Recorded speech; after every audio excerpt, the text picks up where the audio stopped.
Hi, welcome to my channel that I just created. I'm really not sure how to do all of this, so just bear with me. So I wanted to spread awareness about autism and about another thing that we are starting kind of in the beginning of dealing with is osteocondroma. So Porter, our son, was diagnosed with autism when he was 3, and he is now almost 5 years old, and he has come a very, very, very long way since then. He used to be like totally nonverbal. He is now getting to the point where it is much easier to communicate with him. He is, if you want to describe it, semi-nonverbal, but he does know a lot of words now compared to when he was only 3. He could not communicate with us. He couldn't tell us what he wanted. It was very frustrating for both of us. For everyone involved.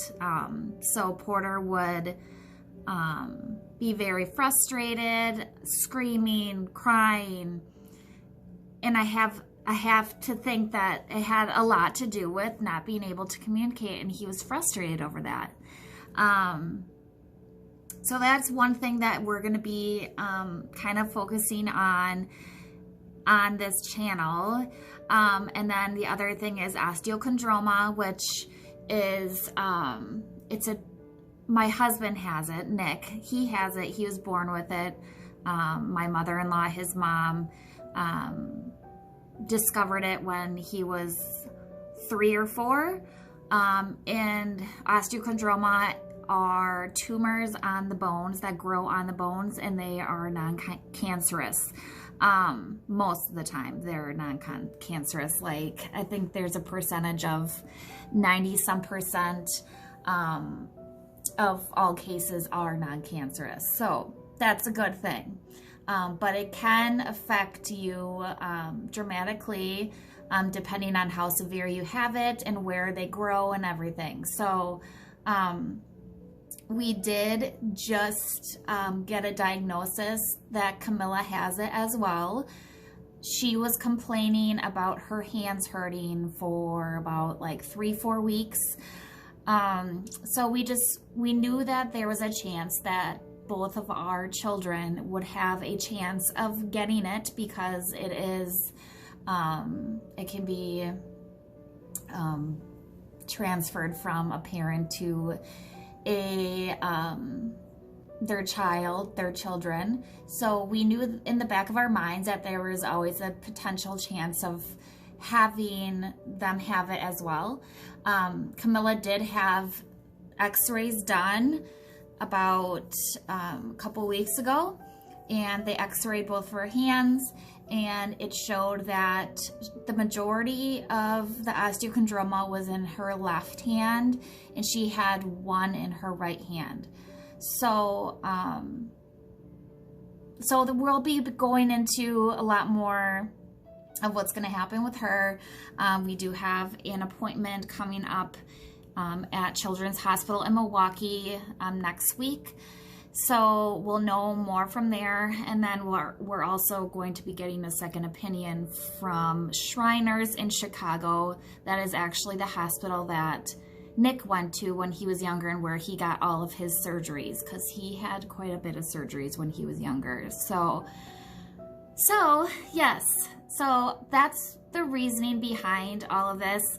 Our family is going through a lot.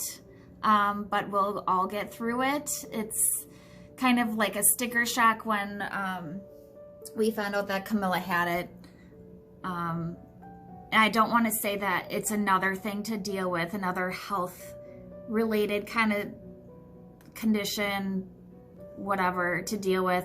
I don't want it to sound like that. I don't want any pity or anything like that. It's a lot of work with Porter already.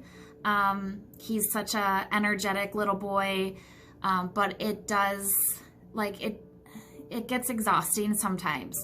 So now we have to deal with Camilla now, and so we have both of our children that we're kind of feeling like they're little China dolls. That's what we like to call Camilla, at least, like, for real for now, since we know that she has it in her hands. She potentially could have it at any place. We don't know.